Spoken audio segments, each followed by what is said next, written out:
Hello, everyone. If you enjoy my channel, please support me with one like, one subscribe, and one share. The pie that almost broke her. Picture this.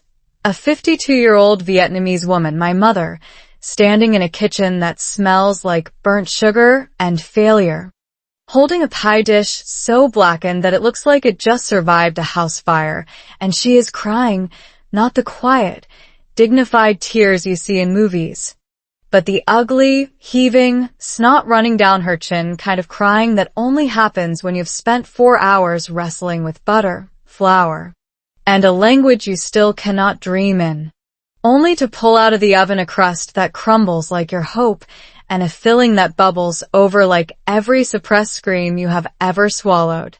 Since stepping onto American soil, and I, her daughter, standing in the doorway, watching this woman who once held my hand through typhoons and school bullies and broken hearts, now defeated by a dessert, thinking, this is not about the pie, this is about everything. That moment right there was the moment I realized that learning English is not about memorizing vocabulary lists or nailing the perfect pronunciation of refrigerator, which, by the way, my mom still says as refrigerator with a hard G that makes cashiers smile. It is about finding a way to make a foreign land feel less like a punishment and more like a home. And for my mom, that path to belonging was paved with apples, cinnamon, and the most unforgiving pastry dough on planet Earth. You are probably watching this video because you are struggling with English too. Maybe you've been stuck for months, maybe years, repeating the same phrases, feeling like your brain is a locked drawer and someone threw away the key, and you are tired. So tired of sounding like a robot or a toddler when all you want is to express the depth of your heart. And I get it, I really do. Because I watched my mom go through exactly that, except her classroom was not a language school with neat desks and whiteboards. It was a chaotic, flour-dusted countertop where every failed pie taught her a new word, every burned crust forced her to ask for help, and every sweet success slowly rebuilt the confidence that immigration and isolation had nearly destroyed.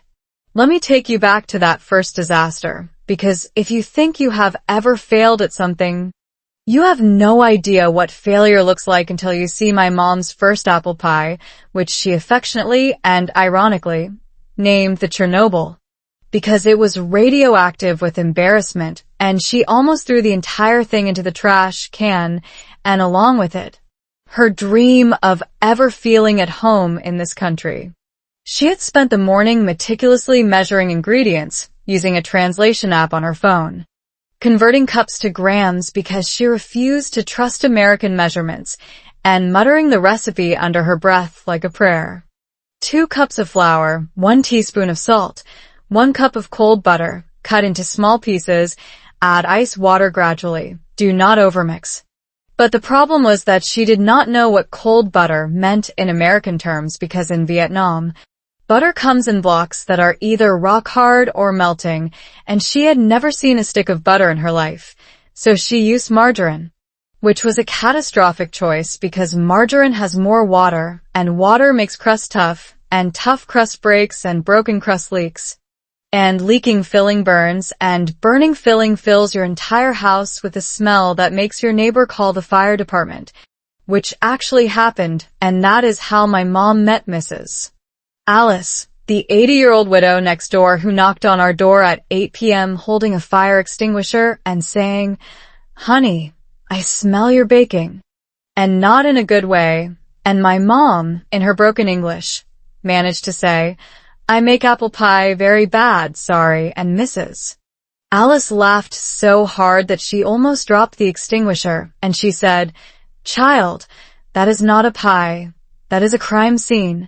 But I love your spirit. Come over tomorrow, and I will show you how it is done." That invitation, that simple, unexpected act of kindness from a stranger who had no reason to care about a confused Vietnamese woman burning her dinner, was the turning point. But my mom did not know that yet, because at that moment, all she felt was humiliation.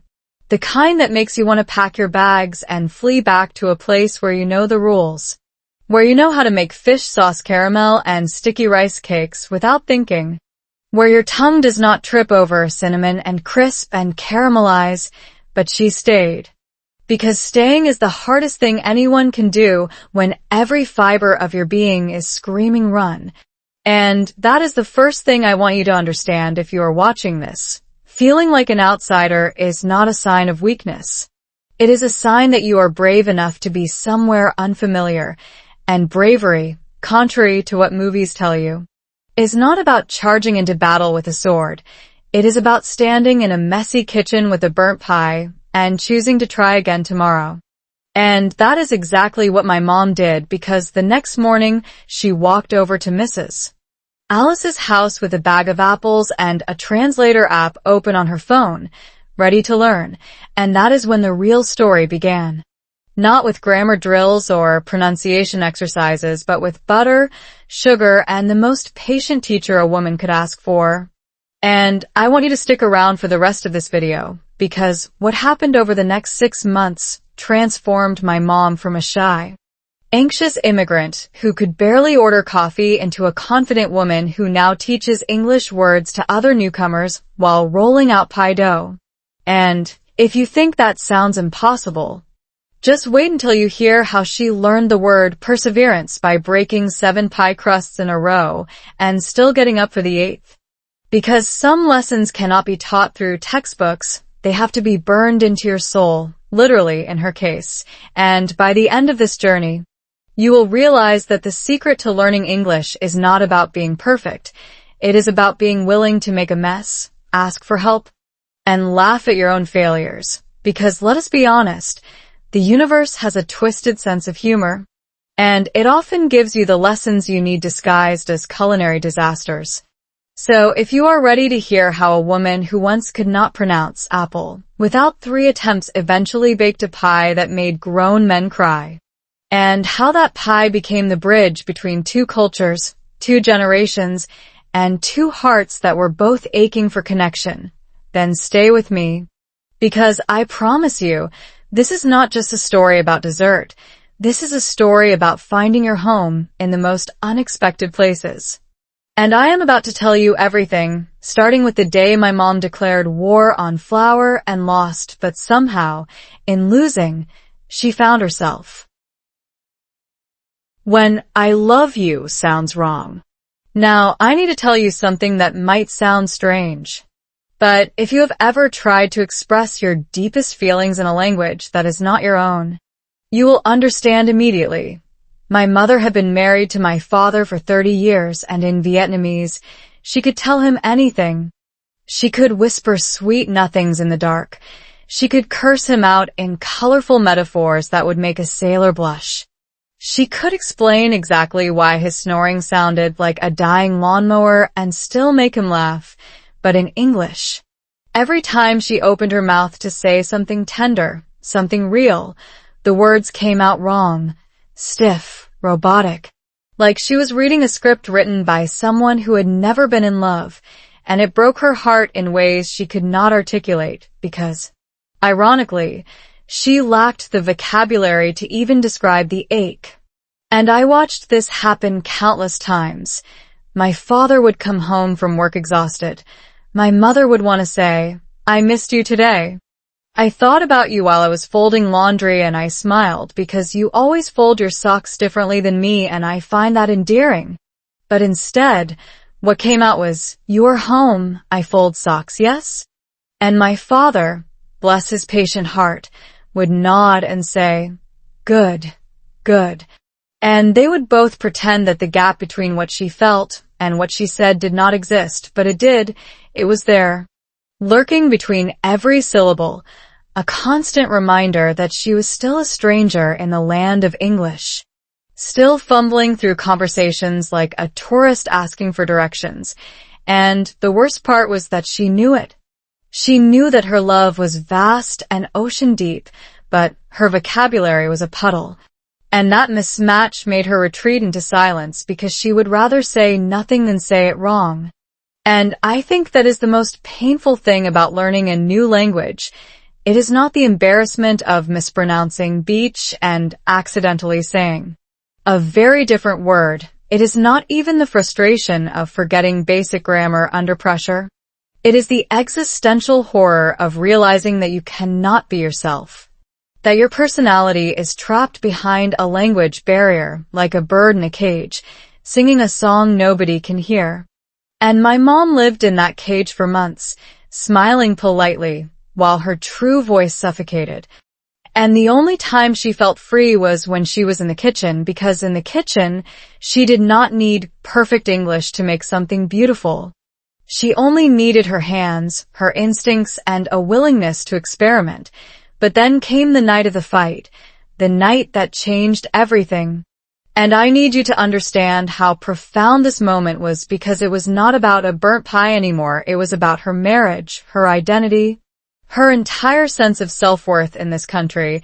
And it happened because my father, who had been working double shifts at a warehouse, came home late and exhausted, and my mother, who had spent the whole day perfecting a new pie recipe, wanted to say, "I am so proud of you.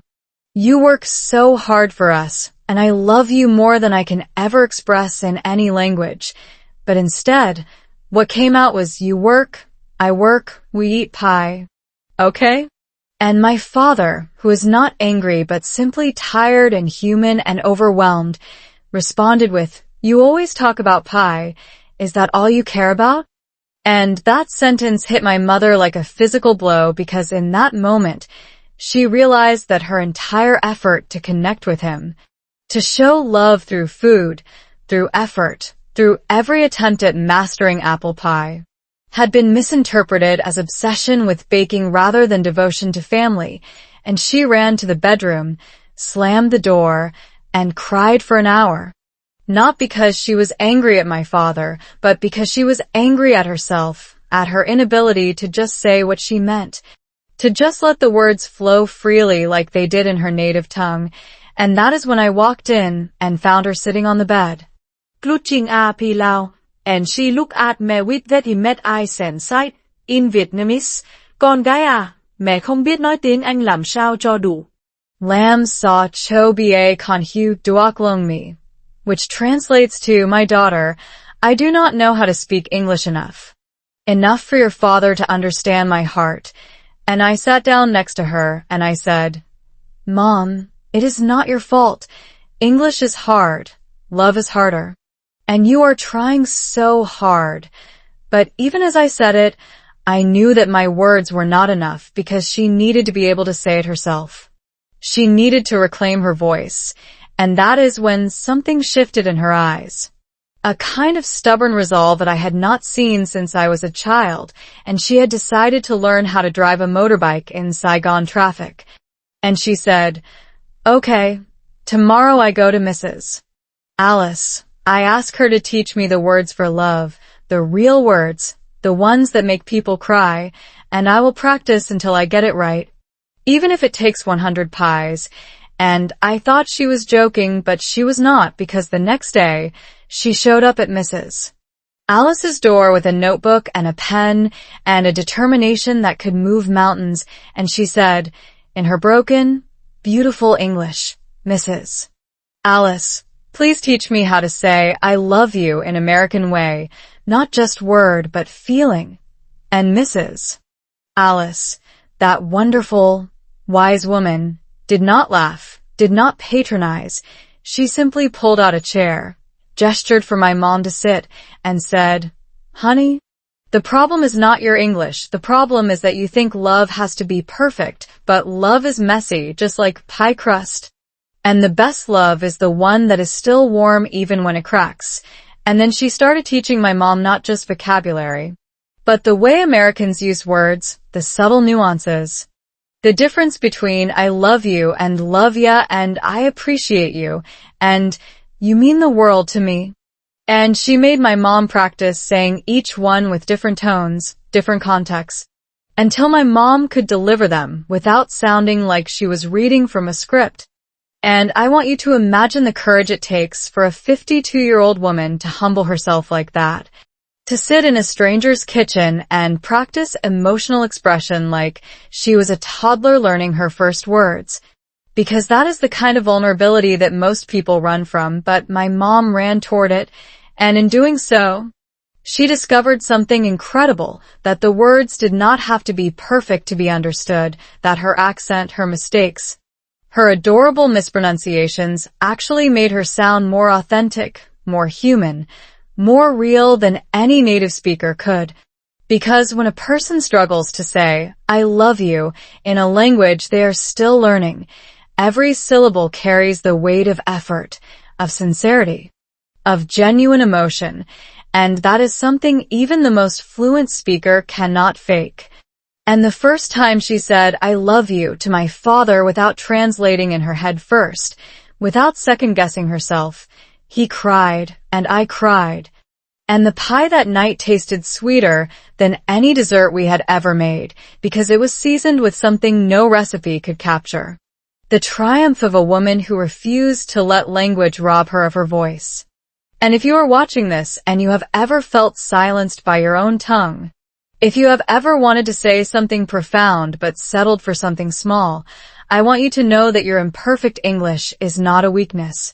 It is a testament to your bravery, because every time you speak, you are choosing connection over comfort. You are choosing to be seen even when it is scary, and that is the most beautiful thing a person can do. So do not stop, do not shrink. Do not apologize for your accent or your grammar or your struggle, because the people who matter will hear your heart through the cracks. And that is exactly what my mom learned when she finally told my father how she really felt, not in perfect English, but in honest English. And he understood every single word. The American kitchen speaks a different language.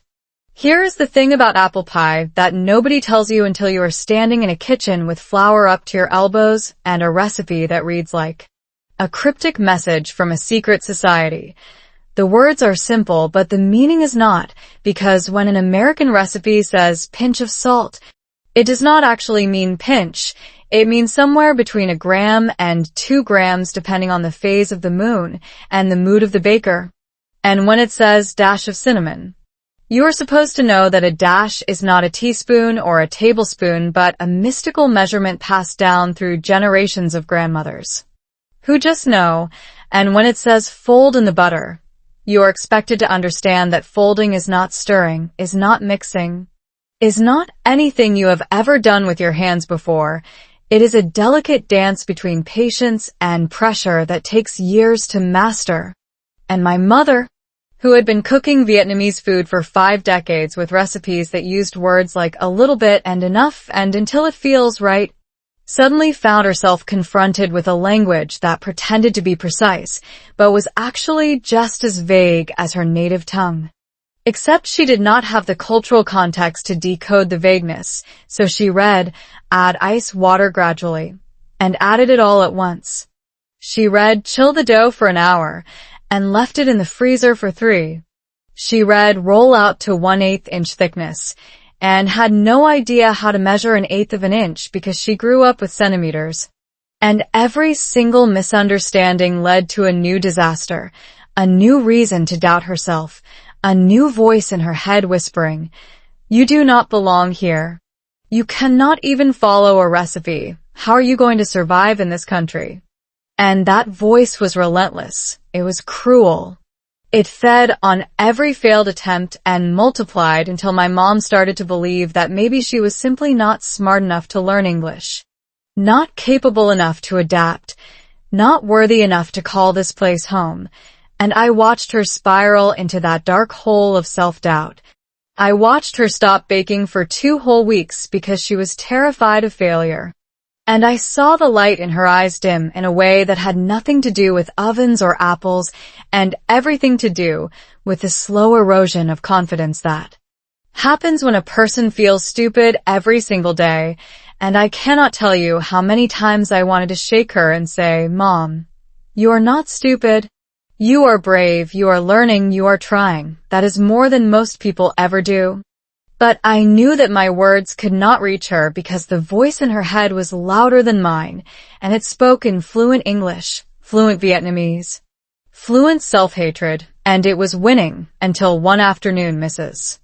Alice came over unannounced with a bag of Granny Smith apples and a determined look on her face, and she said, "Girl, I have been baking pie for 60 years, and I still mess up, so you're going to stop feeling sorry for yourself, and you're going to bake with me right now. And we're going to make the ugliest pie in Texas if we have to, but we're going to make it together." And my mom, who was raised to never refuse an elder, nodded and washed her hands and stood beside Mrs. Alice at the counter, and that is when the real education began, because Mrs. Alice did not teach my mom through recipes. She taught her through stories, through memories, through the kind of wisdom that only comes from a lifetime of burns and triumphs and burnt triumphs. And she explained that the word pinch came from the era before measuring spoons, when grandmothers would literally pinch the salt between their thumb and forefinger, and the amount depended on the size of your hands, your salt, your apples, your mood, and that the beauty of baking was not in following instructions perfectly, but in understanding the spirit of the instruction, in feeling the dough with your fingers and knowing when it was ready, in trusting your senses over a piece of paper. And my mom, who had always cooked by feeling and instinct, suddenly realized that she already possessed the most important skill a baker could have. She just did not know it because she had been too busy trying to translate words instead of translating intuition. And Mrs. Alice made her close her eyes and feel the flour, feel the butter, feel the water, and then she said, "Now tell me what it needs." And my mom, with her eyes still closed, whispered, "More cold." And Mrs. Alice laughed and said, "See? You already know, you just had to stop reading and start feeling." And that moment, that epiphany, was the beginning of everything. Because my mom stopped treating the English recipe as a dictator and started treating it as a suggestion, a friend, a guide that was imperfect but helpful. And suddenly, the words that had terrorized her for months became less intimidating, less absolute. Less like tests she was failing, and more like puzzles she was solving, and she started to notice that English was full of these beautiful, imprecise, human words that could not be translated exactly but could be felt, words like crisp and flaky and tender and golden, words that described not just textures, but emotions, not just results but journeys, and she began to collect these words like treasures, writing them in her notebook with little drawings next to them, a tiny pie for golden, a crumbling crust for flaky, a heart for tender. And she would practice saying them out loud while she kneaded dough, her accent softening, her confidence growing, her voice finding its rhythm. And I remember walking into the kitchen one evening and hearing her say flaky over and over, not in a frustrated way, but in a playful way. Like she was tasting the word on her tongue, and she looked at me and grinned and said, "Flaky, flaky, flaky, I love this word. It sounds like a happy bird." And I laughed and cried at the same time because I realized that my mother was not just learning English anymore. She was falling in love with it. She was making it her own. She was transforming this foreign language into something that felt less like an enemy and more like a friend she was slowly getting to know. And that shift, that subtle but seismic shift, was the key to everything. Because once she stopped seeing English as a test of her worth and started seeing it as a tool for connection, a window into a new world, a way to tell stories and share love and make people laugh, everything became easier. The words started to stick. The grammar stopped being a battleground, and the pie started to actually taste good. And I want you to understand this if you are watching and struggling like she did. Your brain is not broken. Your accent is not a flaw. Your mistakes are not a sign of failure. They are a sign of growth. They are the fingerprints of your journey. And the only way to get better is to keep going, to keep feeling, to keep trusting that the words will come. The same way the dough eventually comes together, not because you forced it, but because you were patient enough to let it happen. And I promise you, the day you stop hating your English and start playing with it, the day you stop measuring yourself against perfection and start celebrating your own unique voice, That is the day everything changes. The same way it changed for my mom when she finally understood that a pinch of salt was not about measurement. It was about faith. And that is a lesson no textbook can teach you. You might be wondering, out of all the desserts in the world, out of all the cakes and cookies and pastries that exist in this vast country, why did my mother choose apple pie, of all things, to be her white whale, her obsession, her path to redemption? And the answer is so unexpected, so achingly beautiful, that it still makes me cry every time I think about it. Because it has nothing to do with apples and everything to do with a woman my mother never even met. A woman who died years before my mom ever set foot on American soil. And I am about to tell you a story that will make you understand why some obsessions are not about the thing itself, but about the meaning we attach to it, the ghosts we are trying to honor, the love we are trying to preserve. And it all started with a photograph, a faded, yellowed photograph that Mrs. Alice showed my mom on one of those Wednesday baking afternoons.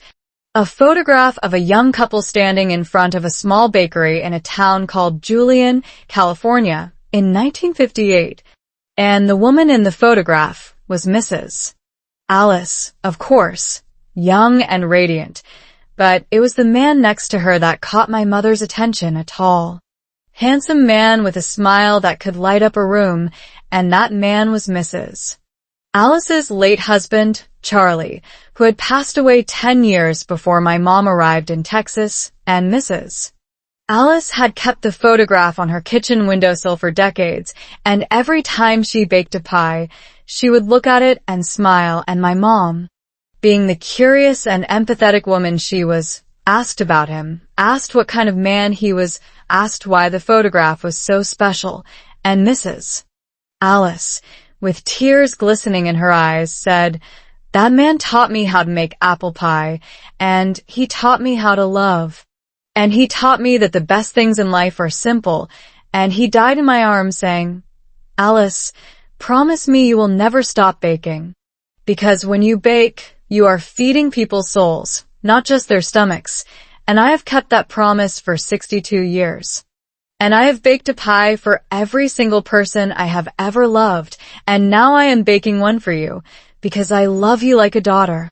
And I want you to know that this pie is not just a dessert.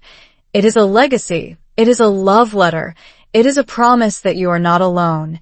And my mom, who had been holding back tears the whole time, finally broke down and sobbed, not out of sadness, but because she understood something profound in that moment. She understood that the apple pie was never about the apples. It was never about proving she could master an American recipe. It was about connection, about the way food transcends language and culture and time and space to say the things we cannot say with words. And that is when my mom realized that her fixation on apple pie was actually her soul's way of reaching out for a mother figure. Because my grandmother, her own mother, had passed away when she was only 25, and she had never really grieved. She had never really processed the loss. She had just kept moving, kept surviving, kept pretending that the hole in her heart did not exist. But when Mrs. Alice looked at her with that maternal warmth and said, "I love you like a daughter," something cracked open inside my mom. Something that had been sealed for decades, and all the grief she had been carrying, all the loneliness, all the longing for a mother's touch, came flooding out in that little kitchen in Texas, and she clung to Mrs. Alice like a child clings to a parent after a nightmare, and Mrs. Alice held her and rocked her and whispered, "It is okay, baby, it is okay. You are home now, you are safe, you are loved." And in that moment, my mother was not a 52-year-old immigrant struggling with English. She was a little girl who had lost her mother too young and never found a replacement, and the apple pie was not about apples, it was about belonging. It was about being mothered. It was about finding a maternal presence in a foreign land where she felt abandoned and lost. And I think that is why the story of my mom and the apple pie resonates with so many people, because we are all looking for something. We are all chasing something that seems trivial on the surface, but represents something much deeper underneath.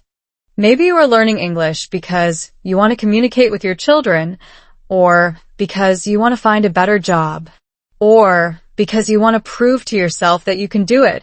But if you dig deeper, if you really ask yourself why it matters so much, you might find that the language is just the vehicle and the real destination is something else entirely, something like love, like acceptance, like the feeling of being seen and understood. And that is what my mom found through the apple pie.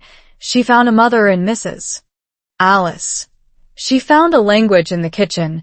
She found a home in the process of creating something with her hands. And she found a voice that could finally say, I am here. I matter, I belong. And the most beautiful part of this whole story is that Mrs. Alice never saw my mom as a project or a charity case. She saw her as a gift, as a daughter she never had, as a reason to keep baking even when her arthritic hands made it painful, because she said, Honey, you have given me more than I have given you. Because before you came, I was just an old widow waiting to die, and now I am a teacher, a mentor, a mother again. And that is worth more than all the pies in the world. And my mom, who had felt so useless, so burdensome, so invisible in this country, suddenly realized that she had value, that she was not a burden but a blessing, that her presence in Mrs. Alice's life had revived something in the old woman, had given her purpose and joy. And that realization transformed my mother from a woman who apologized for existing into a woman who celebrated her existence. And the apple pie became the symbol of that transformation, the proof that even in the most unlikely circumstances, even in a kitchen full of burnt crusts and spilled flour, two lonely souls could find each other and heal each other. And I want you to think about that when you are struggling with your own English journey, when you feel like you are not making progress, when you feel like giving up, remember that the person sitting across from you, the person you are trying to communicate with, might need you as much as you need them, that your effort, your struggle, your imperfect English is actually a gift to them, because it shows them that you care enough to try, and that is rare, that is precious, that is beautiful. And my mom learned that lesson not through a textbook or a classroom, but through a woman who had lost the love of her life and found a new reason to love in a stranger from halfway around the world. And that, my friends, is why we do the hard things, not because they are easy, but because they connect us to each other, and connection is what makes us human, and the apple pie was just the excuse, the medium, the delicious vehicle for something much bigger. And when I think about my mom now, standing confidently in her kitchen, chatting with neighbors in her adorable accent, handing out slices of pie to anyone who walks through the door, I am so proud of her, not because she finally mastered the recipe, but because she found her tribe, she found her people, she found her place in this sprawling, chaotic, beautiful country, and she did it one apple pie at a time. A stranger who changed everything. Now, I need you to understand something about fate, about the way the universe sometimes sends you exactly what you need when you least expect it. Because if Mrs. Alice had not knocked on our door that night with her fire extinguisher and her sharp sense of humor and her heart full of kindness, my mother would probably have given up. She would have packed her bags. She would have retreated into the comfortable silence of a life without challenges, without growth, without the terrifying beauty of trying and failing and trying again. But fate had other plans. And that knock on the door was the single most important moment in my mother's American journey, even though she did not know at the time, because Mrs. Alice was not just a neighbor. She was a miracle disguised as an 80-year-old widow with a cranky hip and an encyclopedic knowledge of pie crust. And I'm going to tell you everything about her, because she is the unsung hero of the story. She is the reason my mother is the confident, joyful woman she is today, and her story is so remarkable that it almost sounds like fiction, but I promise you every word is true. Because some truths are stranger than anything a writer could invent, and Mrs. Alice was one of those truths, a woman who had lived through the Great Depression as a child, who had survived the loss of her husband and her only son in a car accident 20 years apart, who had outlived all her siblings and most of her friends, and who had every reason in the world to be bitter and withdrawn and cynical, but instead, she chose to be generous, to be open, to be the kind of person who would invite a complete stranger into her home and teach her the secrets of apple pie simply because she smelled burning and felt compassion. And when I think about the courage it takes to be that kind of person, to keep your heart open when the world has given you so many reasons to close it, I am overwhelmed with gratitude because Mrs. Alice gave my mother something that no language class or textbook could ever provide. She gave her permission to fail. She gave her the space to be imperfect. She gave her the gift of being seen as a whole person rather than a project. And that gift was transformative in ways that are almost impossible to articulate, but I'm going to try. Because I want you to understand that the people who help us the most are often not the ones with the most credentials or the fanciest degrees. They are the ones who show up with kindness, with patience, with a willingness to meet us where we are, and Mrs. Alice was that person for my mom, and the first time they baked together, my mom was trembling with anxiety, her hands shaking so badly that she could barely measure the flour, and Mrs. Alice noticed immediately, and instead of telling her to relax or to take a deep breath, she did something unexpected. She started telling a story. A hilarious story about the first time she tried to make pie for her husband Charlie and accidentally used salt instead of sugar. And how he ate the whole thing without complaining because he was too polite to hurt her feelings. And how she only found out when her mother-in-law took a bite and spat it out, and my mom started laughing, really laughing, for the first time in months, because the image of this sweet, dignified old lady making such a ridiculous mistake was so endearing, so human, so relatable, and that laughter broke the tension. It shattered the wall of perfectionism that my mom had built around herself, and suddenly, the kitchen felt less like a classroom and more like a sanctuary, and Mrs. Alice said, "You see, honey, even I made mistakes, and I have been doing this for 60 years, so you are allowed to make mistakes too. You are allowed to be bad at things. You are allowed to learn slowly. Because the only way to get good at anything is to be willing to be bad at it first." And those words, that simple but profound insight, unlocked something in my mother, because she had been raised in a culture that valued perfection, that punished failure, that made her believe that making mistakes was shameful. But here was an American woman, a woman who embodied everything my mom thought she could never be, telling her that failure was not just acceptable, but necessary.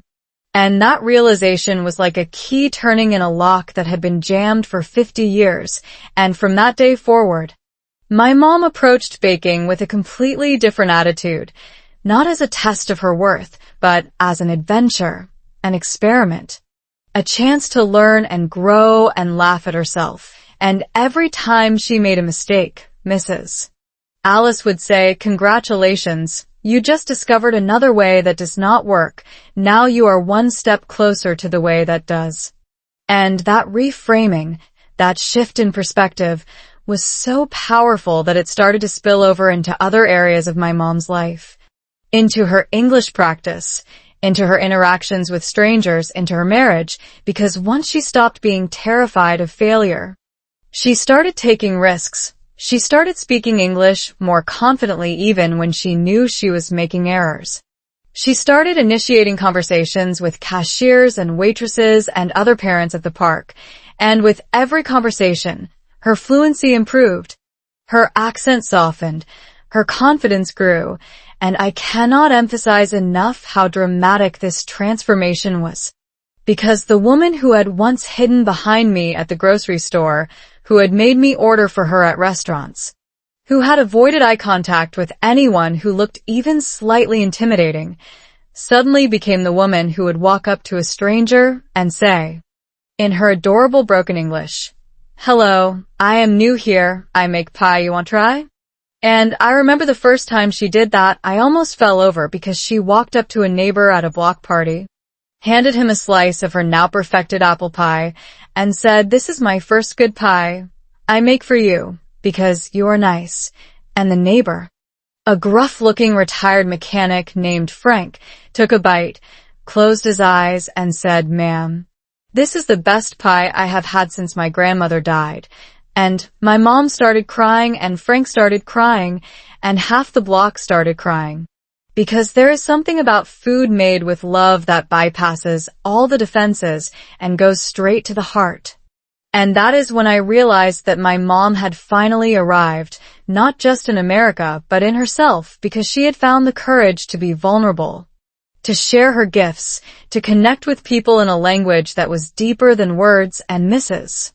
Alice, standing at the edge of the crowd with her cane and her knowing smile, nodded at me and said, "I told you, girl. She is a natural. She just needed someone to believe in her." And I hugged that old woman so tight that she coughed and said, all right. You're going to break my ribs, and I need those for all the pies I still have to make." And in that moment, I understood that sometimes the people who save us are not the ones we expect, not the ones with fancy titles or impressive resumes, but the ones who show up when we are at our lowest and offer us a hand, a pie, a belief that we are capable of more than we think. And that is why I am telling you this story, because I know there is someone out there watching who feels as lost as my mom felt, who feels like they are drowning in a language they cannot master, who feels like they will never belong. And I want you to know that your Mrs. Alice is out there, your person who will believe in you until you can believe in yourself. And they might be a neighbor, a coworker, a stranger at the coffee shop, or even someone you have not met yet, but they are coming. And in the meantime, you have to keep showing up, keep trying, keep burning pies and making mistakes and laughing at yourself. Because every failed attempt is bringing you closer to the person you are meant to become, and that person, just like my mom, is going to be amazing. Learning English one crust at a time. Now, I am going to tell you something that might sound absolutely insane, but I promise you it is the truth. And that is that my mother learned more English in Mrs. Alice's kitchen over 6 months than she had learned in 2 years of formal classes, and the reason is not because Mrs. Alice was a better teacher, although she was an amazing teacher, but because she understood something that most language educators completely miss, which is that the brain learns best when it is relaxed, when it is having fun, when it is not being tested or judged or evaluated. And my mother's brain, like every human brain, had been in survival mode for years, constantly anxious, constantly anticipating failure, constantly waiting for the moment when someone would laugh at her accent or correct her grammar or make her feel small. And that chronic stress was literally preventing her from learning, because when your body is in fight or flight mode, your brain shuts down the higher cognitive functions that are necessary for language acquisition, and you get stuck in a loop of panic and frustration that makes you feel like you are getting dumber every day. But in Mrs. Alice's kitchen, there were no tests, no grades, no shame. There was just flour and butter and apples and the slow, patient rhythm of kneading dough while learning the word need and why it was spelled so strangely. And there was laughter, so much laughter, the kind of belly-deep, tear-inducing laughter that happens when you accidentally use salt instead of sugar for the 3rd time, and your teacher just shakes her head and says, "Well, at least we are getting our sodium intake for the week." And that laughter, that joy, that sense of safety, was the magic ingredient that unlocked my mother's ability to absorb the language, because she was no longer trying to memorize vocabulary lists. She was living the vocabulary. She was feeling the words in her hands and tasting them in her mouth, and hearing them in the context of real human connection. And that is how language is meant to be learned, not through rote memorization, but through immersion, through experience, through the beautiful mess of being a beginner and being okay with it. And I want to give you some concrete examples of how this worked, because I think it might help you if you're struggling with the same challenges. So let me tell you about the first word my mom truly mastered. And it was not apple or pie or any of the words you would expect. It was fold. And she learned it because Mrs. Alice kept saying, fold in the butter, while making a hand motion that looked like she was gently tucking in a baby. And my mom, who had never folded anything in her life except laundry, was completely baffled. So she asked, what is fold? I do not understand. I only know fold for clothes. And Mrs. Alice stopped, looked at her with absolute seriousness, and said, honey, folding is like hugging the butter into the flour. It is not pushing. It is not punching. It is hugging. You hug the butter into the flour like you are hugging a child who is sad. And my mom, who understood hugging better than she understood any English word, suddenly got it. She got it so deeply that she has never forgotten that word in the 5 years since.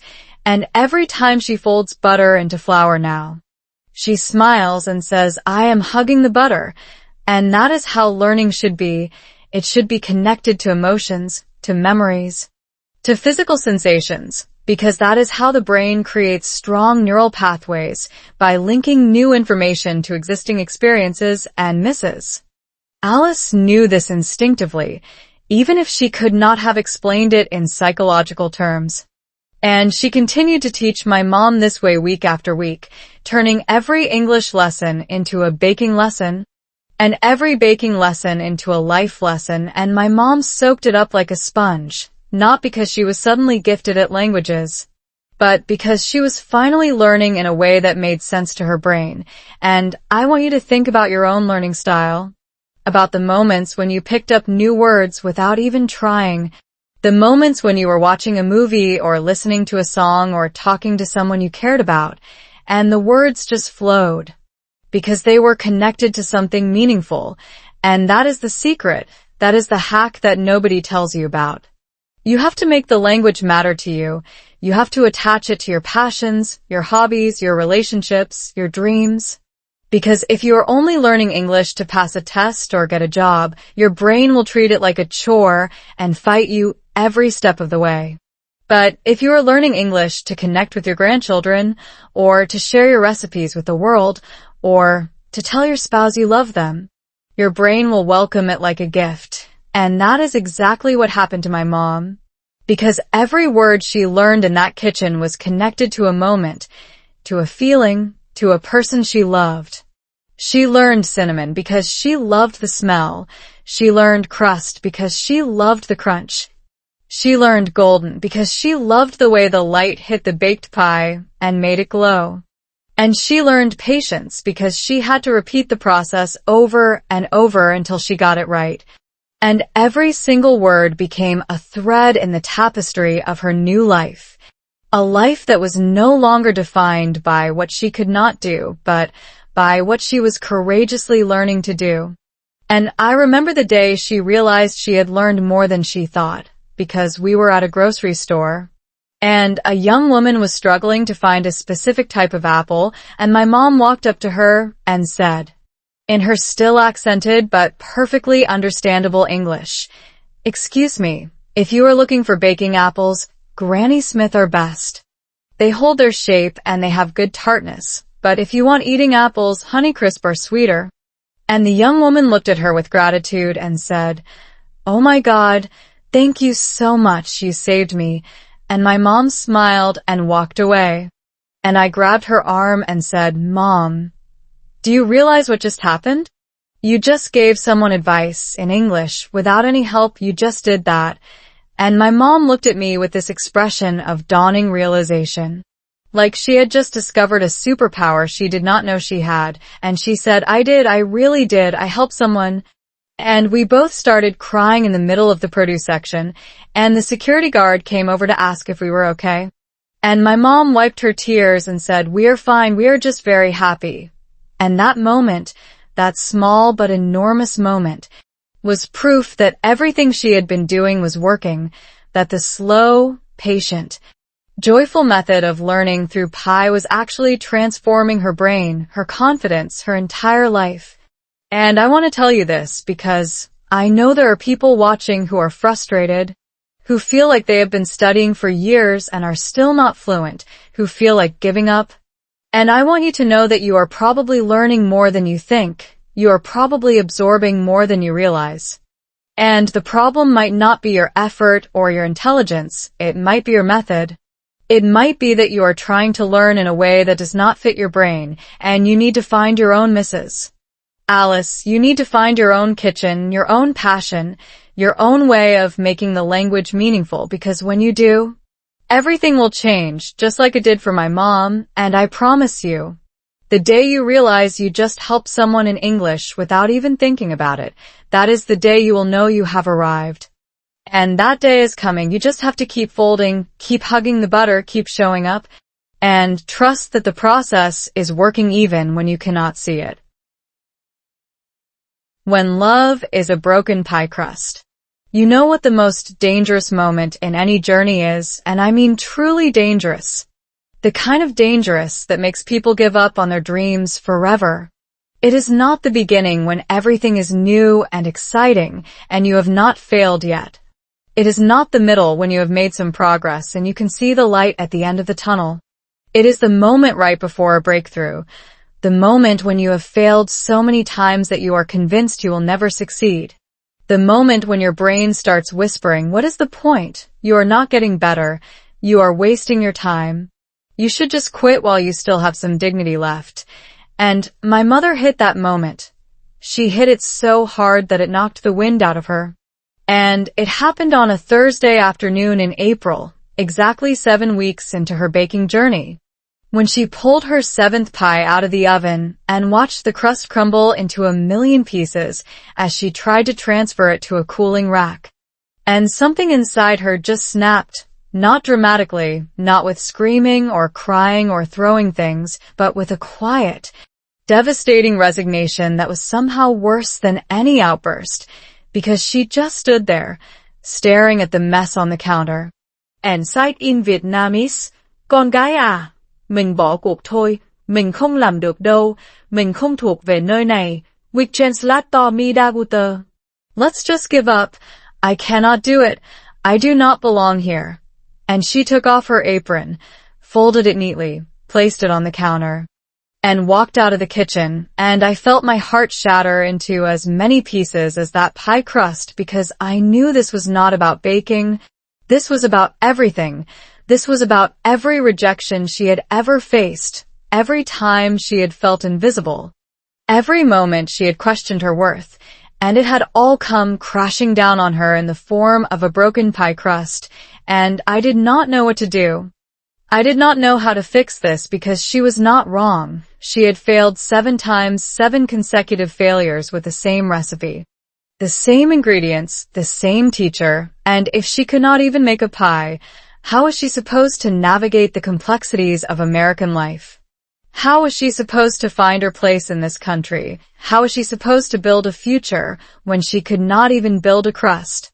And I was about to go after her when the doorbell rang, and I opened it to find Mrs. Alice standing there with a bag of flour in one hand and a stick of butter in the other. And she looked at my face and said, I saw her walk past my window. She looked like a woman who just lost a war. What happened? And I explained.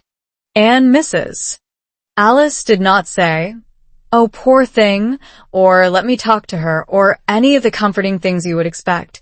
Instead, she marched into the house, went straight to the bedroom where my mom was sitting on the bed with her face in her hands, and she did something that I will never forget for as long as I live. She dumped the entire bag of flour on the floor, right there on the carpet. And she said, now look what you made me do. I wasted all that flour, and I am not going to clean it up. So you better come back to that kitchen and help me clean it, and while we're cleaning, we're going to make another pie. Because I am not letting you quit on my watch. I am too old and too cranky to let a perfectly good protege waste her talent. And my mom looked up at her with this expression of utter shock, like she could not believe what was happening, and then she started to laugh. This incredulous, slightly hysterical laugh that turned into tears, and Mrs. Alice sat down next to her on the bed, took her hand and said, "Baby, do you know how many times I wanted to give up after Charlie died? Do you know how many days I woke up and thought, why bother, there is nothing left for me? And do you know what kept me going? It was not hope. It was not faith. It was stubbornness. It was the refusal to let the universe win. And you have that same stubbornness in you. I have seen it. And you're not going to throw it away just because a crust broke, because a broken crust is not a failure. It is an opportunity. It is a chance to learn. It is a chance to try again. And if you give up now, you're giving up on all the pies you have not made yet, all the people you have not fed yet, all the love you have not shared yet. And I am not going to let that happen. Not on my watch." And my mom, who had been raised to always listen to her elders, who had been taught that respect meant obedience, nodded slowly and said, "Okay, Alice, I try one more time, but if it breaks again, I am done forever." And Mrs. Alice smiled and said, "Well, then it better not break, because I am not buying any more flour." And they walked back to the kitchen together. And I followed, and I watched them clean up the flour mess and start fresh. And this time, something was different, because my mom was no longer tense, no longer terrified of failure. She had faced her breaking point and survived. And there is something incredibly liberating about realizing that you can be completely broken and still get back up. And that is exactly what she did. She got back up, she measured the flour, she cut in the butter, she added the ice water, she rolled out the dough. And she did it all with a calmness that I had never seen before, a serenity that came from surrender, from accepting that she might fail again and being okay with it. And you know what happened? That pie came out perfect, absolutely perfect, golden and flaky and beautiful. And when my mom pulled it out of the oven and saw it in all its glory, she did not scream or cheer or jump up and down. She just smiled, this small, quiet smile that said, "I knew I could do it. I just needed to believe it." And Mrs. Alice hugged her and said, "I told you you are a natural, you just needed a little push." And I want you to think about that, about the power of having someone who believes in you even when you do not believe in yourself, because that is what Mrs. Alice gave my mom, not just a recipe, not just a lesson, but a belief, a conviction that she was capable of more than she thought. And that belief was so powerful that it carried my mom through every subsequent challenge, every difficult conversation, every moment of doubt. Because she knew that if she could make a perfect pie after 7 failures, she could do anything. And that is the kind of transformation that changes a person forever. And I think that is the most important lesson I can share with you. Because I know you are facing challenges too. I know you are struggling with English or something else that feels impossible. And I want you to know that you are not alone. You are not the first person to fail 7 times, and you will not be the last. But the people who succeed are the ones who have someone like Mrs. Alice in their corner, or who become their own Mrs. Alice, who refuse to let the universe win, who dust themselves off and try again. And if you are that person for yourself, or if you find that person in someone else, you will eventually make your perfect pie too, and it will taste so sweet because you earned it. Apple pie versus family traditions. Now, I need to tell you about the moment that almost tore my family apart, and I mean that literally not in a dramatic soap opera way, but in a real, painful, we did not speak for 3 days kind of way. And it all started because my mom made the mistake of bringing an apple pie to a Vietnamese family gathering, which might sound like a harmless gesture, even a sweet one, but if you know anything about Vietnamese culture, you know that bringing an American dessert to a gathering of traditional elders is not just a faux pas, it is practically an act of rebellion. And my grandmother, my mother's mother-in-law, who had immigrated to the U.S. 10 years before us and had carefully preserved every single tradition from the old country, looked at that pie like it was a personal insult, like my mom had just declared war on everything she stood for, and she said in Vietnamese, Con dâu à, con mang cái bánh này vào nhà mình là con đang nói rằng con không tôn trọng văn hóa của mình. Con đang nói rằng con muốn trở thành người Mỹ và quên đi cội nguồn của mình. Which translator đâu? By bringing this cake into my house, you are saying that you do not respect our culture. You are saying that you want to become American and forget your roots. And my mom, who had been so proud of that pie, who had spent hours perfecting it, who had been glowing with anticipation at the thought of sharing it with her family, felt all that pride drain out of her in an instant, replaced by shame, confusion, and a deep, aching sadness that she could not quite articulate. Because she was not trying to reject her culture, she was trying to embrace a new one while still honoring the old. She was trying to find a way to be both Vietnamese and American, to hold both identities in her heart without feeling like she was betraying either. But her mother-in-law could not see that. All she saw was a threat, a symbol of everything that was changing too fast, everything that was slipping away from her control, and so she refused to eat the pie. She refused to even look at it, and my mom, who had been raised to never, ever disrespect her elders, quietly took the pie back to the kitchen, wrapped it in foil, and put it in her bag. And we left early, and my mom did not cry in the car. She did not cry at all, which was somehow worse, because I could see the grief in her eyes. The same grief I had seen when she thought she could never learn English. The same grief I had seen when her first 7 pies failed. The same grief of a woman who was trying so hard to belong and kept being told she did not fit in anywhere, and when we got home, she put the pie on the counter and just stared at it for a long time, and I sat beside her and said, Mom, I am so sorry. She was wrong. She was so wrong. You are not forgetting your roots. You are expanding them. You are building bridges. You are doing something beautiful. And my mom nodded slowly and said, But your grandmother, she is old. She is scared. She came here when she was already old. She cannot learn new things. She cannot understand why I want to change, and I love her so much, but she does not see me. She only sees what she is afraid of losing. And I held her hand and said, Then maybe you need to show her. Maybe you need to make a pie that is both Vietnamese and American, something that honors both her world and yours. And my mom looked at me with this spark of inspiration, this glimmer of hope, and she said, Yes, yes, I will make a pie with Vietnamese flavors. I will use coconut milk and pandan and condensed milk. I will make it sweet and creamy like our desserts, but I will put it in an American pie crust. I will make it golden and flaky like Mrs. Alice taught me, and I will bring it to her next week, and I will tell her that I am not leaving my culture behind.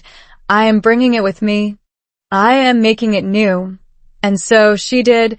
She experimented for an entire week, baking and tasting and adjusting, trying to find the perfect fusion of Vietnamese sweetness and American technique, and she finally created something incredible. A coconut cream pie with a flaky butter crust, topped with toasted sesame seeds and a drizzle of honey. And when she brought it to her house, she said, Mẹ, con làm bánh này cho mẹ, nó là bánh của hai thế giới. Nó có vị Việt Nam và vỏ bánh Mỹ, nó là con, nó là tất cả những gì con đang học và tất cả những gì con đã biết. Con muốn mẹ nếm thử và con muốn mẹ hiểu rằng con không bỏ rơi gia đình. Con đang xây dựng một gia đình mới trong lòng gia đình cũ. Which means, Mother, I made this pie for you. It is a pie of 2 worlds. It has Vietnamese flavor and American crust. It is me. It is everything I am learning and everything I already know. I want you to taste it, and I want you to understand that I am not abandoning the family.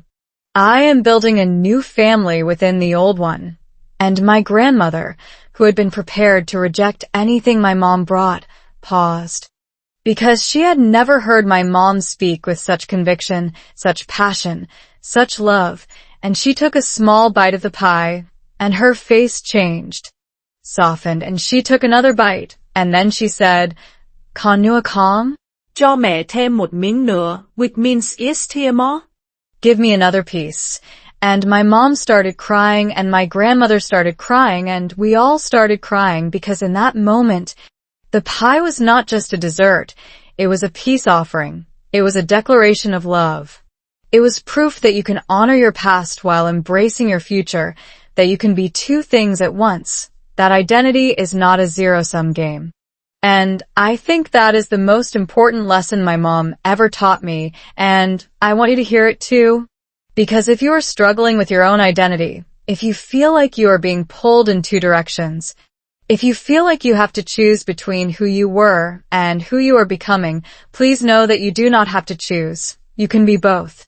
You can be old and new, familiar and strange, Vietnamese and American, or whatever combination applies to you. Because the human heart is big enough to hold multiple truths, and the people who truly love you will find a way to love all the parts of you, even the parts they do not fully understand. And that is what happened with my grandmother. She did not immediately become a fan of American pies, but she learned to appreciate that her daughter-in-law was not rejecting her. She was inviting her on a journey, and over the next few months, they started baking together. My grandmother teaching my mom how to make traditional Vietnamese desserts like cha and bon de lan, and my mom teaching my grandmother how to make apple pie and coconut cream pie, and all the hybrids she had created, and it became a beautiful ritual. A weekly meeting where they would talk and laugh and argue and reconcile, all over flour and sugar and butter. And I watched them grow closer than they had ever been, not in spite of their differences, but because of them. Because the differences gave them something to talk about, something to bridge, something to transform into love. And that is the power of sharing food. It is the universal language that transcends all others. It says what words cannot. And my mom, who had struggled so much with English, discovered that the language of the heart was the same in every culture. And she had been fluent in it all along. The first bite that felt like home. Now, I am going to describe a moment that changed my mother's life forever, and I want you to close your eyes and imagine it with me. Because this is not just a story about a pie, it is a story about the exact instant when a person who has been lost finally finds their way home. And that moment happened on a warm Sunday afternoon in October, exactly 3 months after my mother had started her baking journey with Mrs. Alice, and she had invited our entire extended family over for what she called a thank you celebration, which was her way of honoring everyone who had helped her along the way. And I am telling you, the kitchen was a battlefield that morning, with my mom running around like a general commanding troops, pulling pies out of the oven, checking the temperature of the crust, arranging slices on platters, and muttering to herself in a mix of English and Vietnamese that would have made anyone laugh, but I was not laughing. I was holding my breath, because I knew how much this meant to her. I knew that this was her moment of truth, her chance to show everyone that she had not just learned to bake a pie, she had learned to build a life. And when the doorbell rang and the guests started arriving, I watched her face transform from nervous anticipation to pure, radiant joy. Because the first person through the door was Mrs. Alice, with her cane and her signature smile, followed by my grandmother, who was carrying a dish of traditional Vietnamese chè, and then my father, who had taken the day off work to be there, and then a whole crowd of neighbors and friends and relatives who had come to celebrate this woman who had refused to give up. And as they all gathered around the table, my mom stood in front of her creation, a beautiful, golden, flaky apple pie that looked like it belonged on the cover of a magazine, and she said, in her still accented but confident English, "I want to thank everyone for believing in me, especially Mrs. Alice, who taught me that failure is not the end, It is the beginning of learning, and my mother-in-law who taught me that tradition is not a cage. It is a foundation, and my daughter, who never stopped telling me I could do it, and my husband, who ate every single failed pie and said it was delicious even when it was not. And everyone laughed, and then she cut the pie, and the first slice went to Mrs. Alice, who took a bite and closed her eyes and said, "Well, I guess I am not needed anymore because this is perfect. This is absolutely perfect." And then my grandmother took a bite, and I watched her face, waiting for the reaction, and she chewed slowly, thoughtfully. And then she looked at me mom and said, "Con gái, cái bánh này ngon, nó ngon vì con đã làm nó bằng tình yêu, không phải bằng công thức." Which means, daughter, this pie is delicious. It is delicious because you made it with love, not with a recipe. And my mom, who had been holding back tears the entire time, finally let them flow, because in that moment, she was not just a woman who had learned to bake. She was a woman who had been seen, really seen, by the people she loved most, and she had been accepted, not despite her efforts to change, but because of them. And I want to tell you what that bite tasted like to my mom, because she described it to me later that night, and her description was so vivid that I will never forget it. She said, "Con gái à." When I took that first bite, I did not taste apples or cinnamon or butter. I tasted Mrs. Alice's patience. I tasted grandmother's forgiveness. I tasted my own tears and my own laughter. I tasted every failure and every success.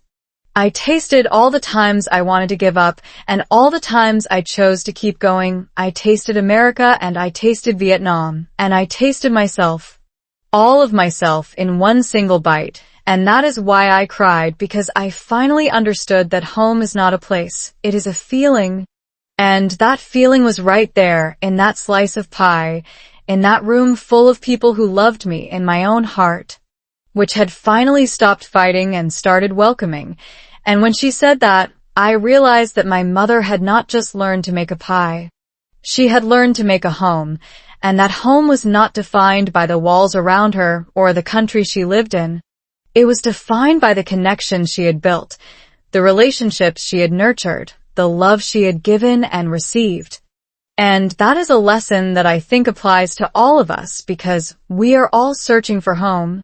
Whether we are immigrants struggling with a new language or people who have lived in the same place their entire lives but still feel like they do not quite belong. And the truth is that home is not something you find.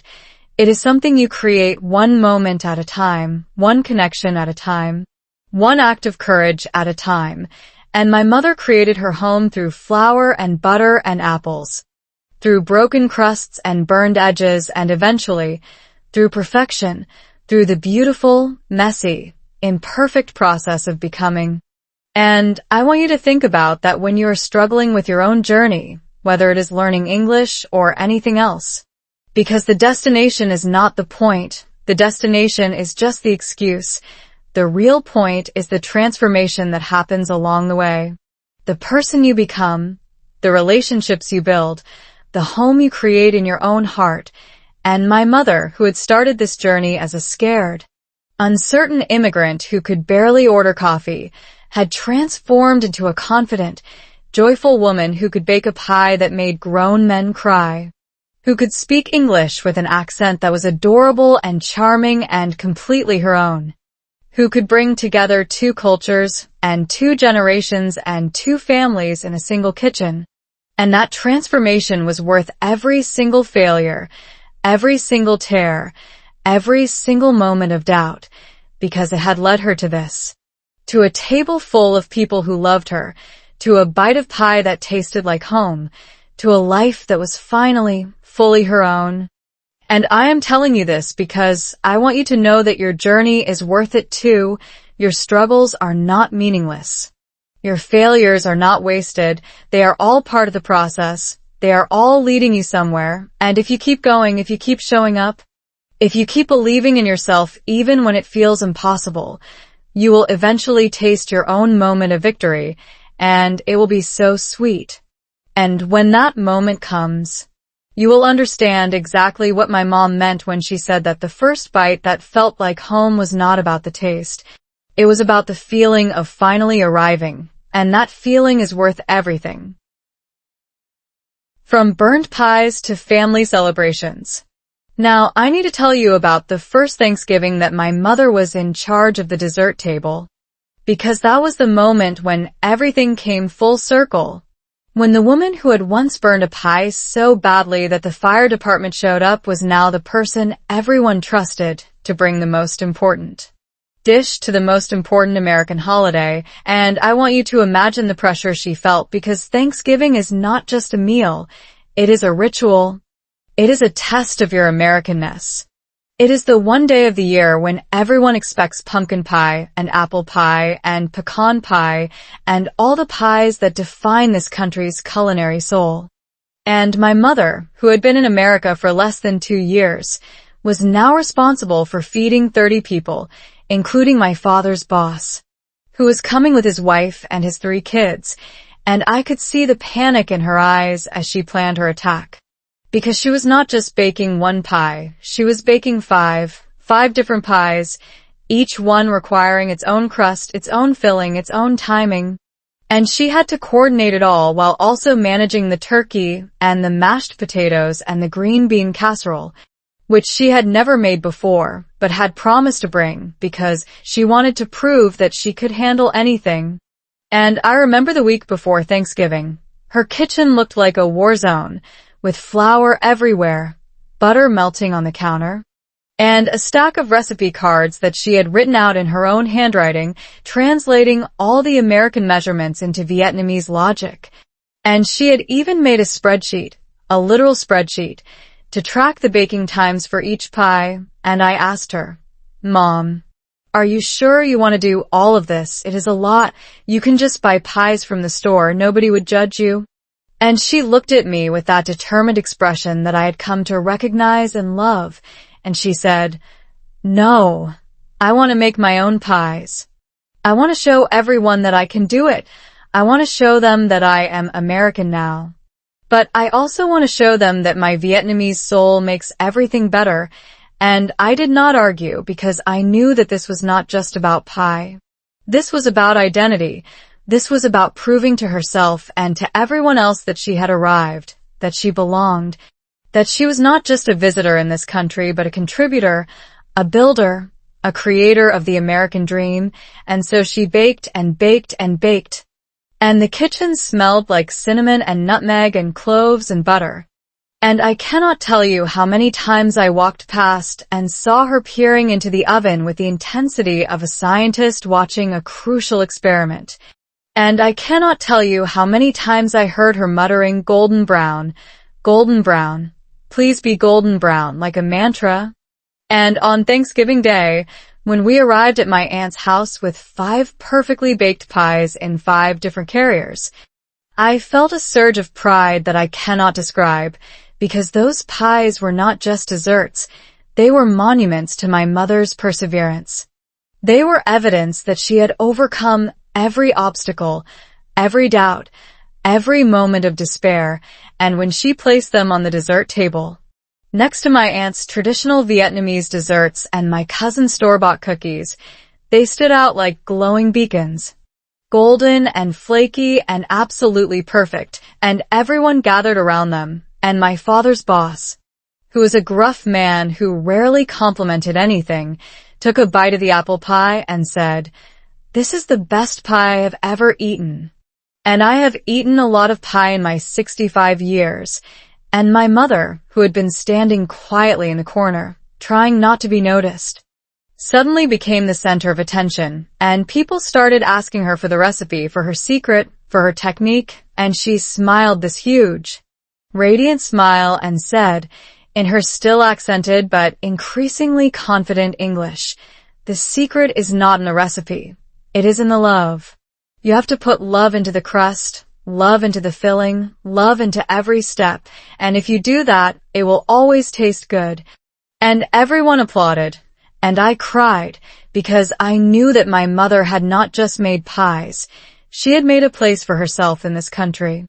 She had built a bridge between her old life and her new life, and she had done it through the universal language of food, which transcends all borders, all languages, all cultures. And that night, as we drove home with empty pie carriers and full stomachs, Mi motorcycle to mẹ, con gái à, hôm nay mẹ cảm thấy mình thực sự là người Mỹ, không phải vì mẹ làm bánh Mỹ, mà vì mẹ được chia sẻ bánh của mình với mọi người, được nhìn thấy họ vui vẻ, được nghe họ khen, được cảm thấy mình có giá trị.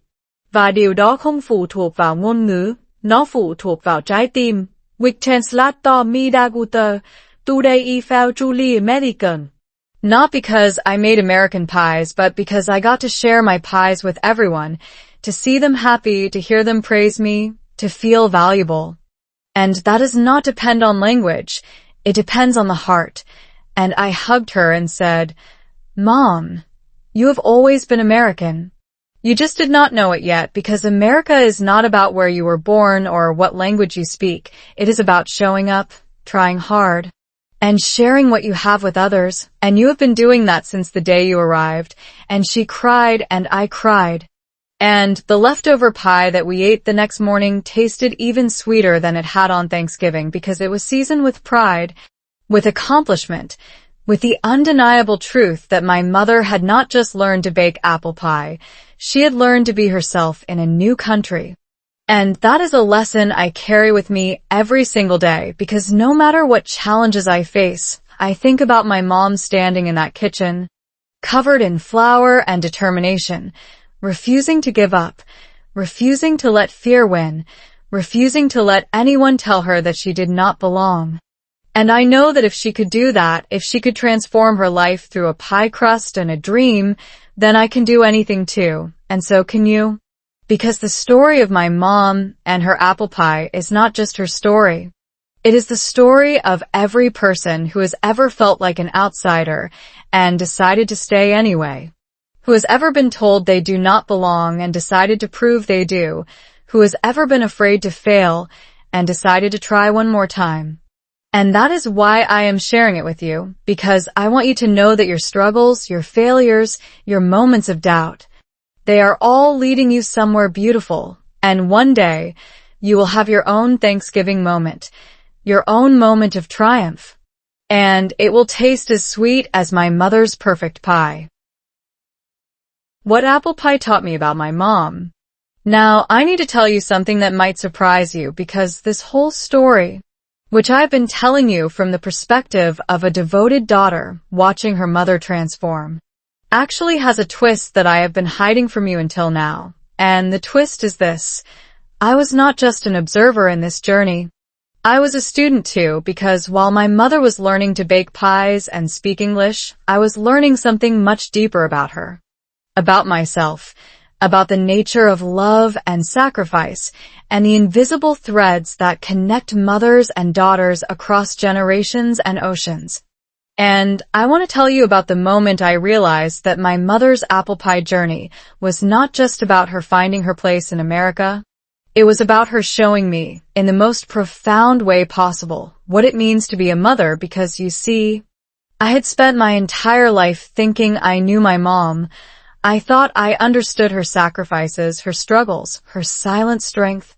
But it was not until I watched her stand in that kitchen, covered in flour, crying over a broken crust, that I truly saw her for the first time. Not as my mother, but as a woman with dreams and fears and an unshakable determination to create a better life for her family. And that realization hit me like a ton of bricks, because I had been so focused on my own journey, my own struggles with identity and belonging, that I had forgotten that my mother was on her own journey too. And hers was infinitely harder, because she was doing it at an age when most people are slowing down. She was doing it in a language she barely spoke. She was doing it without the safety net of youth and invincibility, and she was doing it all for me, for my father, for our family, because she believed that if she could just learn to make one perfect American pie, she could prove to herself and to everyone else that she deserved to be here, that she was not a burden, that she was not a failure, And I cannot tell you how guilty I felt when I realized that, because I had been so busy cheering her on, so busy being proud of her, that I had not stopped to ask her what she needed, what she wanted, what she was afraid of, and that guilt almost crushed me. But then I remembered what Mrs. Alice had said about guilt. She had said, "Guilt is a useless emotion. It does not help you or the person you feel guilty about. What helps is action. What helps is showing up and being present and saying, 'I see you, I hear you, I love you.'" And so I decided to show up for my mother in a way I never had before. I decided to ask her questions, real questions about her life, her dreams, her fears.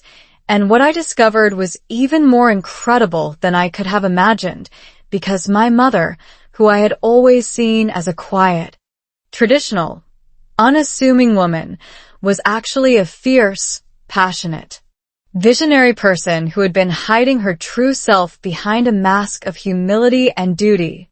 And the apple pie had been her way of breaking free from that mask, of showing the world who she really was.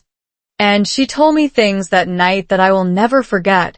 She told me about her childhood in a small village in Vietnam, about how she had to drop out of school at 12 to help her family, about how she had always dreamed of traveling the world but had never thought it was possible, about how she had married my father not because she was in love but because it was expected, and about how she had spent the first 20 years of their marriage feeling like a ghost in her own life, invisible, voiceless.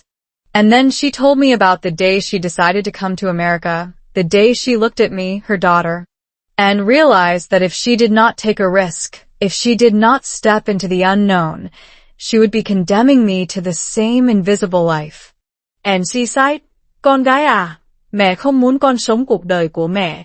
Mẹ muốn con có cơ hội để trở thành bất cứ điều gì con muốn, và để làm được điều đó, mẹ phải dũng cảm trước. Mẹ phải chỉ cho con thấy rằng sợ hãi không phải là lý do để dừng lại, nó chỉ là cảm giác, nó không định nghĩa con." Which translates to, my daughter, I did not want you to live my life. I wanted you to have the chance to become whatever you wanted. And to do that, I had to be brave first. I had to show you that fear is not a reason to stop. It is just a feeling. It does not define you. And when she said that, I realized that the apple pie was never about the pie. It was about legacy. It was about the lesson she wanted to pass down to me.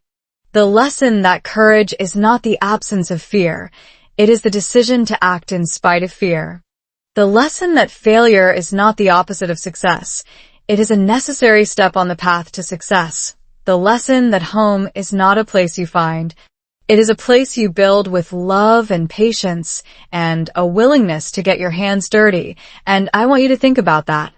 Because if you are watching this and you have a mother, a grandmother, a mentor, someone who has sacrificed for you, someone who has shown you what it means to be brave, I want you to take a moment and really see them.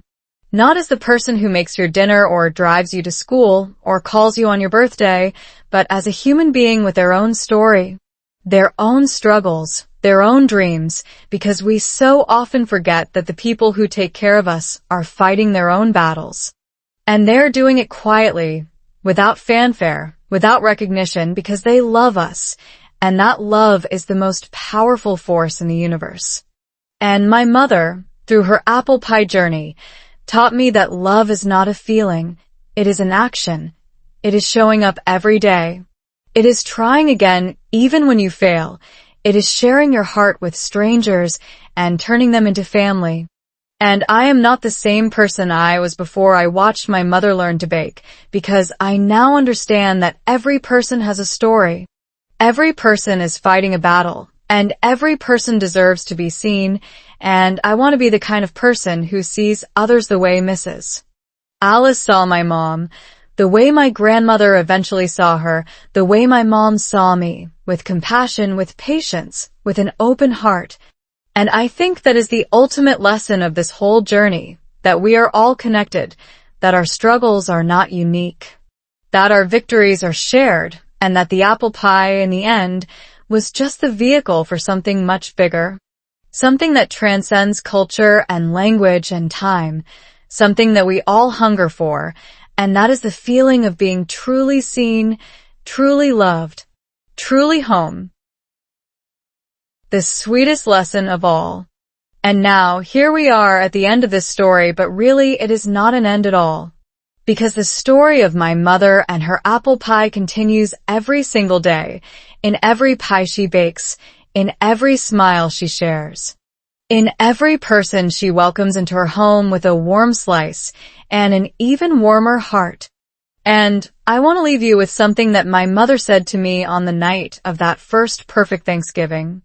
After everyone had gone home and we were sitting in the kitchen, exhausted but happy, surrounded by empty pie plates and the lingering scent of cinnamon and nutmeg, and I asked her, "Mom, what is the one thing you want people to know?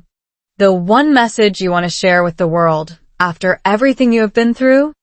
And she thought for a long moment, staring out the window at the quiet suburban street, and then she said, in a voice that was soft but certain, "I want them to know that it is okay to be scared, it is okay to fail, it is okay to feel like you do not belong. Because those feelings are not the end, they are just the beginning, they are the door you have to walk through to get to where you are meant to be. And I also want them to know that the people who truly love you will not care about your accent or your mistakes or your broken crusts. They will only care about your heart. And if you keep your heart open, if you keep trying, if you keep believing that you have something valuable to offer, you will find your people, you will find your home, and one day, you will look back at all the struggles and realize that they were not obstacles, they were stepping stones. They were the things that made you who you are, and who you are is beautiful and worthy and enough." And when she said that, I realized that my mother had become not just a baker, not just an English speaker, not just an American, but a philosopher, a teacher, a guide. Because she had distilled the wisdom of her journey into a message that could help anyone, anywhere, struggling with anything. And I think that is the real power of storytelling, that when we share our struggles and our triumphs, we give others permission to struggle and triumph too. We remind them that they are not alone, that their journey is valid, that their dreams are worth fighting for. And I want you to know that if you are watching this video and you are feeling discouraged, if you are feeling like you will never master English, never fit in, never find your place, I want you to remember my mother. Remember her standing in that kitchen with flour on her face and tears in her eyes, refusing to give up, refusing to let fear win, refusing to let anyone tell her she did not belong. And I want you to remember that she did it. She actually did it. She learned English. She made perfect pies. She built a community. She found her home. And if she can do it, so can you. Because the only difference between her and you is that she decided to keep going, and that decision, that one decision to keep going, is the most powerful decision you will ever make. And I also want you to know that you do not have to do it alone, because there are Mrs. Alice's everywhere. There are people who will see your potential, who will believe in you, who will help you. And you just have to be brave enough to let them. You just have to be willing to say, "I need help, I am struggling, I want to learn." And when you do, the universe will respond. It will send you the people you need, the opportunities you need, the grace you need, and then one day, you will be the Mrs. Alice for someone else. You will be the one knocking on a door with a fire extinguisher and a warm smile. You will be the one saying, "I smell your burning. Honey, let me help you." And that is how the cycle continues. That is how communities are built. That is how love spreads. And I think that is the most beautiful thing about the human experience, that we are all connected, that our struggles are shared, that our victories are collective, and that a single act of kindness, a single slice of pie, can change a life forever. And so, as I bring this story to a close, I want to thank you for listening, for being here, for sharing this journey with me and my mom, because your presence matters, your attention is a gift, and I hope that something in this story resonated with you, something made you laugh, something made you cry, something made you believe that your dreams are possible, because they really are. And I also want to thank my mom for being brave enough to share her story, for being vulnerable enough to let me tell it, for being persistent enough to keep baking until she got it right, and for being loving enough to show me what it truly means to be home. Because home is not a place, it is not a country, it is not a language, it is a feeling. It is the feeling of being seen, being heard, being loved. And my mom created that feeling for herself, for our family, for everyone who walks through her door. And that is a legacy that will outlast any pie, any recipe, any language. And so, my final message to you is this. Keep going, keep trying, keep believing, keep baking your own metaphorical pies. Even when they burn, even when they break, even when you want to give up, because every failure is a lesson, every struggle is a stepping stone. And every step you take is bringing you closer to the person you are meant to become, and that person is incredible, that person is worthy, that person is home, and I cannot wait for you to meet them. The pie that never ends. And now, as I sit here watching my mother in her element, rolling out dough with the confidence of a woman who has conquered mountains, I realize that this story is not really about apple pie at all. It is about the beautiful, terrifying, exhilarating journey of becoming who you are meant to be. And the reason I am telling you this story, the reason I have poured my heart into every single word of this video, is because I know there is someone out there watching who needs to hear it. Someone who is sitting in their own kitchen or their own bedroom or their own corner of the world, feeling like they are not enough, feeling like they will never belong, feeling like giving up on their dreams. And I want you to know that I see you, I really see you, because I have seen my mother in that exact place, and I have watched her climb out of that darkness one step at a time, one pie at a time, one word at a time. And if she can do it, you can do it too. And I do not say that lightly. I say it with the full weight of everything I have witnessed, because my mother was not special in any way that you can measure. She did not have a genius IQ or a photographic memory or a silver tongue. She had something much more powerful. She had a stubborn refusal to quit, a deep belief that she had something to offer the world, and a heart so big that it could hold both her Vietnamese roots and her American dreams without one eclipsing the other. And that is what I want you to take away from this video. Not the recipe for apple pie, not the grammar tips, not the vocabulary lessons, but the understanding that you are enough, exactly as you are right now in this moment, with your imperfect English and your broken crusts and your burning disappointments. Because those are not signs of failure. They are signs of courage. They are evidence that you are trying, that you are fighting, that you are refusing to let fear win. And that is the most beautiful thing a person can do. And I want you to promise me something. I want you to promise yourself something. And that is that you will not give up, that you will keep showing up, keep trying, keep failing, keep learning, and keep growing. Because the world needs you. It needs your voice, your perspective, your unique combination of experiences and dreams and talents. And the only way the world can receive those gifts is if you keep going. And I know it is hard. I know there are days when you want to scream, when you want to cry, when you want to hide under the covers and pretend that none of this matters. But those days are not the end. They're just the beginning of a new chapter, a chapter where you dig deeper, where you find strength you did not know you had, where you discover that you are capable of so much more than you ever imagined. And I want you to know that I am rooting for you, that every single person who has ever struggled with a new language or a new culture or a new identity is rooting for you, and that we are all in this together, connected by our shared humanity, our shared struggles, our shared dreams. And that is the most important lesson my mother taught me, that we are never truly alone, that there is always someone who understands, someone who cares, someone who is willing to help, and all we have to do is be brave enough to ask. And so, as we reach the end of this video, I want to leave you with one final image, and that is of my mother, standing in her kitchen, surrounded by the people she loves, holding a golden, flaky pie that she made with her own 2 hands, a pie that represents everything she has overcome, everything she has become, and she is smiling. Not the polite smile of a woman trying to please others, but the radiant, joyful smile of a woman who knows she belongs, who knows she is loved, who knows she has found her home, and that is what I wish for you. That is my deepest hope for every single person watching this video, that one day you will stand in your own kitchen, metaphorical or literal, and you will look at your own creation, your own achievement, your own proof that you can do hard things, and you will smile that same smile because you will know, deep in your soul, that you have arrived, that you are home, and that everything you went through is worth it because it brought you to this moment, this beautiful, perfect, hard-won moment of triumph. And when that day comes, I hope you remember this story. I hope you remember my mother.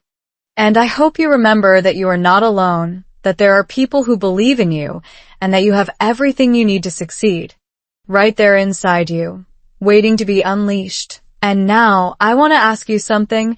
I want to invite you to be part of this journey with me, because I'm going to keep making videos like this, stories that inspire, stories that teach, stories that remind us that we are all capable of more than we think, and I would be honored if you would join me. If you would subscribe to this channel and hit that notification bell so you never miss a video, because I have so many more stories to share, so many more lessons to teach, and I want to share them with you, with this community of brave, determined, beautiful people who are all on their own journeys of becoming.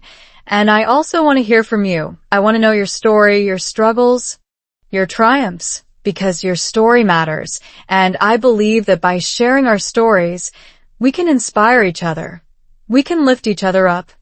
We can create a community of support and encouragement that transcends borders and languages and cultures. So please, leave a comment below. Tell me something about your journey. Tell me what you are struggling with. Tell me what you are proud of, because I read every single comment. I care about every single one of you, and your words matter to me. And finally, I want to say thank you. Thank you for watching. Thank you for listening. Thank you for being here, because your presence is a gift, and I do not take it for granted. And I hope you will come back for the next video, and the one after that, and the one after that, because we have so much more to explore together. So much more to learn, so much more to celebrate, and I cannot wait to share it all with you. So until next time, keep baking, keep learning, keep believing, and remember that your perfect pie is out there, waiting for you to make it. And when you do, it will be the sweetest thing you have ever tasted, because you earned it, because you fought for it, because you never gave up. And that is the most beautiful thing in the world.